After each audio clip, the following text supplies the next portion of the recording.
میری زندگی زیادہ بہتر ہو جائے گی. اس لیے موت کی تلاش میں رہنے والے کبھی بھی مرنے مرتے نہیں ہیں، انہیں موت نہیں آتی. وہ ایسے زندہ رہتے ہیں کہ اگر انہیں قبر کے حوالے بھی کر دیا جائے تو ان کی قبروں سے نور نکل رہا ہوتا ہے. کتنے ہی شخصیات کی قبریں 2 صدی بعد 3 صدی کے بعد ظاہر ہوتی ہے. خود مولا کائنات کی قبر اطہر جی حجاج ابن یوسف کے زمانے تک، یعنی اس نے تو جنازہ نکالنے کی کوشش کی میرے مولا کی توہین کرنے کے لیے. 3000 جگہ کوفے میں گڑھے کھدوائے کہ یہاں سے میت نکلے گی، یہاں سے نکلے گی، یہاں سے نکلے گی، اور مولا علی کی توہین کرنے کا اس نے اعلان کیا ہوا تھا جی. اور حجاج ابن یوسف کا خالہ زاد بھائی تھا یہ محمد بن قاسم، جسے فاتح سندھ کہتے ہیں جی. میں سندھ میں بھی کہہ چکا ہوں، یہ نہیں کہ میں پنجاب میں بول رہا ہوں تو مجھے کچھ پریشانی نہیں ہوگی، اور ہم تو یہاں مجلس پڑھ رہے ہیں، وہاں والے شاید جلدی سن رہے ہوں جی. یہ کوئی گھبراہٹ نہیں ہے، وہاں بھی کہہ چکے ہیں. حضرت عبداللہ شاہ غازی نے سندھ میں اسلام پہنچایا. محمد بن قاسم تو انہیں مارنے آیا تھا، اور ٹھٹے میں محمد بن قاسم نے ہی انہیں شہید کیا. ٹھٹے سے ان کی لاشاں لا کے یہ اس وقت میں یہ سمندر جو ہے آگے تک تھا، یعنی یہ سمندر کے اندر تھا یہ مزار. سن 60 تک یہاں پانی تھا. میں نے ایک آواز اٹھائی تھی کاظمی صاحب کہ ہمیں مرکزی جلوس جو نشتر پارک کا ہے اسے حضرت عبداللہ شاہ غازی کے مزار تک کیوں نہیں لے جایا گیا.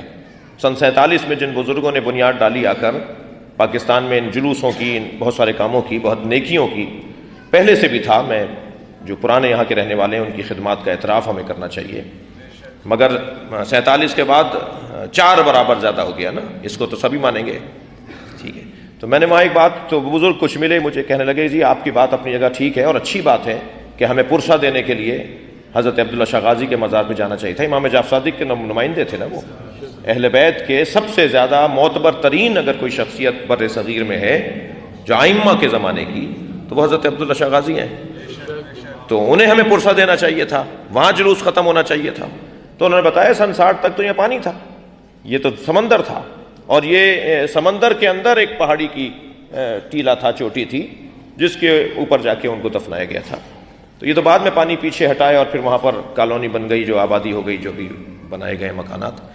غرض ہمیں آپ دیکھیں قبر کتنے عرصے کے بعد، 100 سال کے بعد حضرت عبداللہ شاہ غازی کی قبر کا پتہ چلتا ہے. سینہ در سینہ بتایا جاتا تھا. چند لوگ جاتے تھے سلام کرنے کے لیے، آہستہ آہستہ وہ دوسروں کو بتاتے تھے. خود حضرت شاہ عبدالعظیم حسنی جن کا مزار شہر رے میں 400 سال کے بعد جا کے ان کی قبر کا پتہ چلا ہے کہ یہ ان کی قبر ہے. وہ سینے والا خود جناب زینب سلام اللہ علیہ کا مزار. اللہم صل علی 200 سال کے بعد، واقعہ کربلا کے 200 سال کے بعد جناب زینب کا مزار بنایا.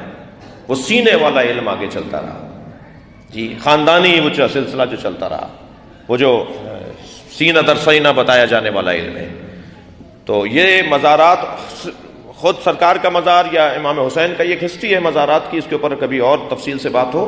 لیکن اتنا ہے کہ جو اللہ کے مقرب ہوتے ہیں، جو اللہ سے قریب ہوتے ہیں، وہ ان کی قبریں ہمیں ہدایت عطا کر رہی ہوتی ہیں. ان کی قبروں سے نور نکل رہا ہوتا ہے، ان کی قبروں سے لوگوں کو رہنمائی نصیب ہو رہی ہوتی ہے. آپ جب کربلا جاتے ہیں نا تو کربلا کی فضا میں نور ہے، کربلا کی فضا میں علم ہے، تقویٰ ہے، پرہیزگاری ہے. بڑے بڑے لوگ وہاں جا کے گناہوں سے ہاتھ اٹھا لیتے ہیں. وہاں سے واپس آنے کے بعد جب تک نور زیارت حسین باقی رہتا ہے وہ گناہوں سے ہاتھ اٹھاتے ہیں، وہ نیک اور پرہیزگار ہو جاتے ہیں، اچھے انسان بن جاتے ہیں، اچھے پڑوسی بن جاتے ہیں، اچھے دوست بن جاتے ہیں، اچھے شوہر، اچھے بھائی بن جاتے ہیں، اچھا بیٹا بن جاتا ہے کہ کربلائی ہو کر لوٹا ہے.